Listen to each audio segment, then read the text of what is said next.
Welcome to Kavitha recipe Tamil. இன்றைக்கி பார்க்க போகிறது சிக்கன் ஃப்ரைட் ரைஸு தான் செய்ய போகிறோம்.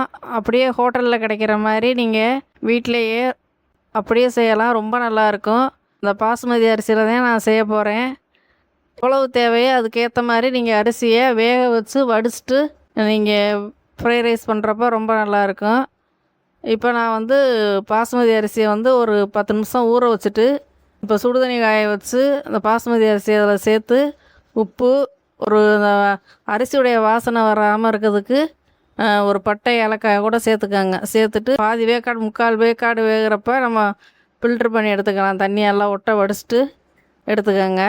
நீங்கள் பாசுமதி அரிசி இல்லைன்னா நீங்கள் வீட்டில் எப்போவும் சமைக்கிற அரிசி இருந்தால் கூட நீங்கள் எடுத்துக்கோங்க. நான் தேவைக்கேற்ற மாதிரி இப்போ நான் இந்த பெரிய கிளாஸில் 1.5 கிளாஸ் இருக்கும். இப்போ நான் அதை ஊற வச்சு இப்போ நான் வேக வச்சுருக்கேன்.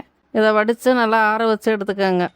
இப்போ சிக்கன் 65 நான் ஊற வச்சுருக்கேன். ஒரு அரை மணி நேரம் ஊறட்டும், அப்புறம் பொரிச்சு எடுக்கலாம். இது கூட ஏற்கனவே நிறையா சிக்கன் 65 வீடியோ போட்டிருக்கோம், எப்படி மசாலா மிக்ஸ் பண்ணுறதுன்னு போய் செக் பண்ணி பாருங்கள். இப்போ நானும் ஒரு தடவை தெளிவாக சொல்லிக்கிறேன். மிளகாத்தூள், மஞ்சத்தூள், முட்டை, தயிர், இஞ்சி பூண்டு விழுது, கறி மசாலானா கரம் மசாலா, மிளகுத்தூள், இதை கார்ன்ஃப்ளவர் மாவு, மைதா இல்லைன்னா அரிசி மாவு, இதை போட்டு நல்லா மிக்ஸ் பண்ணிவிட்டு தயிர் சேர்த்துக்கோங்க ஒரு 2 ஸ்பூன். இதை சேர்த்து நல்லா கலந்து ஒரு அரை மணி நேரம் நல்லா ஊற வச்சுட்டு ஸ்டவ்வை பற்ற வச்சு கடாய் எடுத்துக்கோங்க. கடாய் நல்லா சூடானதுக்கு பின்னாடி இந்த சிக்கன் மசாலாவோட நல்லா திரும்பவும் நல்லா பிசைஞ்சிட்டு ஒன்றா சேர்த்துக்கோங்க. ஸ்டவ்வை லோ ஃப்ளேம்லேயே வச்சுட்டு திருப்பி நம்ம வேக வச்சு எடுத்து ஒரு பாத்திரத்தில் மாற்றி எடுத்து வச்சுக்கோங்க. இப்போ சிக்கன் பொரிக்கிற எண்ணெய் நல்லா சூடானதுக்கு பின்னாடி தான் சேர்க்கணும். உடனே திருப்பிடக்கூடாது, இல்லைன்னா அப்படியே பாத்திரத்தில் ஒட்டிடும்.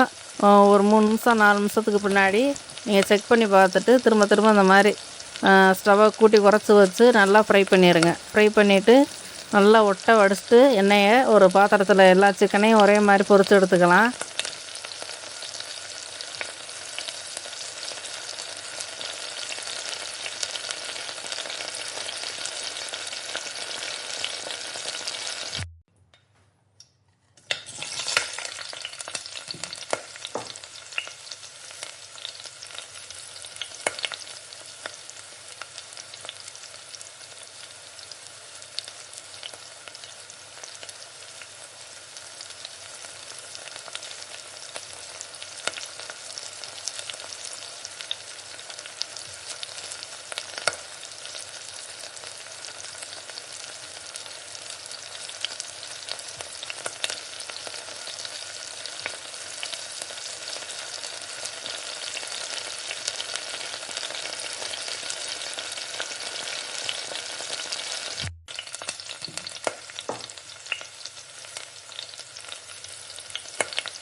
இப்போ சிக்கன் ஃப்ரைட் ரைஸுக்கு எப்படி நம்ம சிக்கன் போடுவோமோ அது மாதிரி நீங்கள் கட் பண்ணி எடுத்து வச்சுக்கோங்க அந்த சிக்கன் பொரிச்சதை. இப்போ இதுக்கு தேவையானது சிக்கன் ஃப்ரைட் ரைஸ் பண்ணுறதுக்கு ஒரு கடாய். இந்த கடாயில் செய்கிறப்ப அப்படியே ஹோட்டலில் கிடைக்கிற மாதிரி இருக்குது. நாங்கள் இப்போ வாங்கினது 325 ரூபா தான். இந்த கடாய் மாதிரி வாங்கிக்கோங்க, நல்லாயிருக்கும், ரொம்ப நல்லாயிருக்கு. இவ்வளோதான் நம்ம டேஸ்ட்டாக செய்யணும்னு வீட்டில் நம்ம எதிர்பார்த்தாலும் அந்த அளவுக்கு கிடைக்காது. ஏன்னா இந்த கடாயில் செய்கிறப்ப ரொம்ப நல்லாயிருக்கு. இப்போ நான் தேவையான பொருள் கோஸு கொஞ்சமாக கட் பண்ணி எடுத்து வச்சுருக்கேன் நீல வாக்கில். வெங்காயம், இஞ்சி பூண்டு பொடியாக கட் பண்ணி எடுத்துக்கோங்க. இதை வச்சு தான் நம்ம செய்ய போகிறோம். Soya sauce, chilli sauce, pepper தூள், முட்டை, இதை வச்சு தான் செய்ய போகிறோம். இப்போ ஸ்டவ்வை பற்ற வச்சு தேவைக்கேற்ற மாதிரி சிக்கன் பொரிச்ச எண்ணெயத்தை சேர்த்துக்கிறேன். இதில் இஞ்சி பூண்டு பொடியாக கட் பண்ணதை சேர்த்து நல்லா பச்சை வாசனை போகிற அளவுக்கு நல்லா வதக்கி விட்டுட்டு வெங்காயத்தையும் சேர்த்து நல்லா வதக்கி விடுங்க.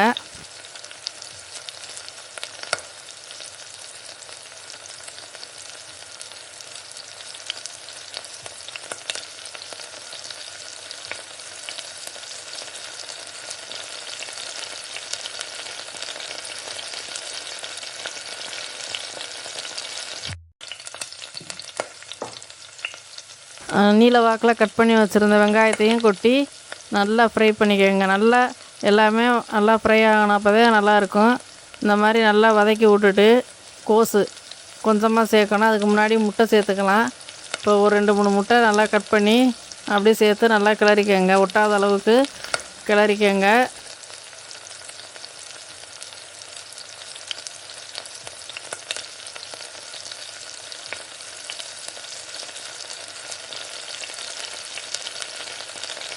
இது கூட கோஸு சேர்த்து நல்லா வதக்கி விடுங்க.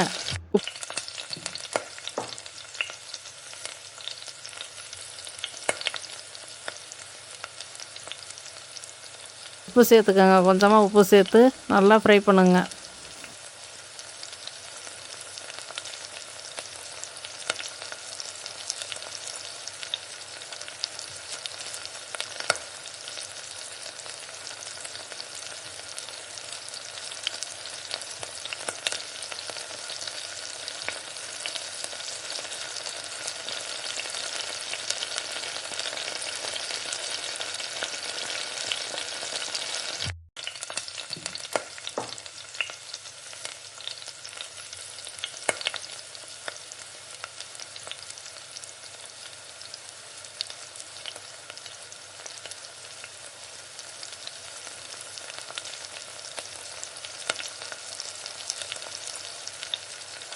நல்லா முட்டையும் கோஸும் நல்லா கொஞ்சம் ஒரு 2 நிமிஷம் அப்படியே நல்லா வேக விட்டுருங்க. இல்லைன்னா நறுக்குன்னு இருக்கும் கோஸு.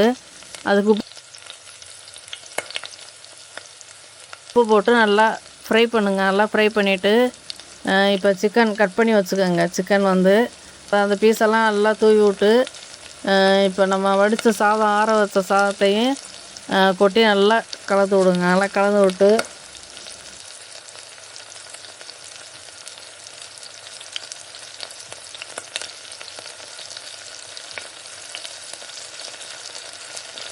இப்போ நான் வந்து ஃப்ரைட் ரைஸ் பவுட்ரு ஒரு பாக்கெட் வாங்கியிருக்கேன். அதை கொட்டி கொஞ்சமாக நல்லா கலந்து விட்டுட்டு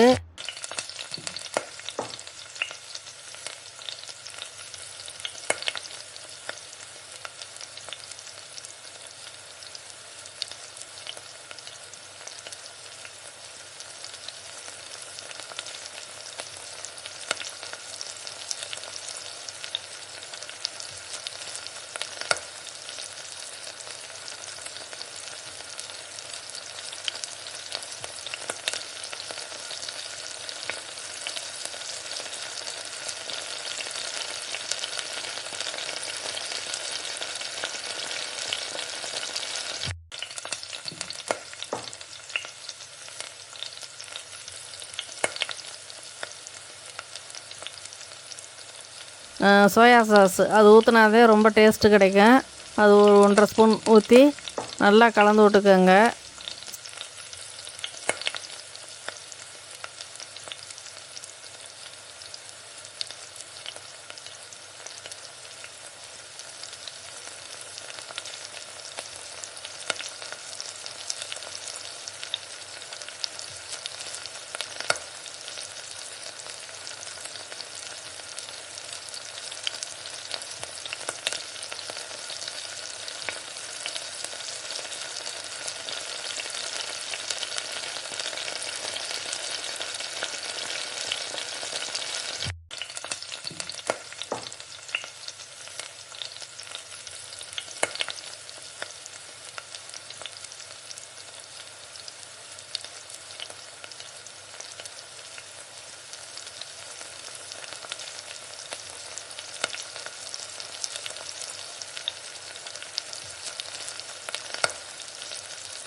சில்லி சாஸ் இருந்தால் கூட கொஞ்சமாக சேர்த்து நல்லா கலந்து விடுங்க.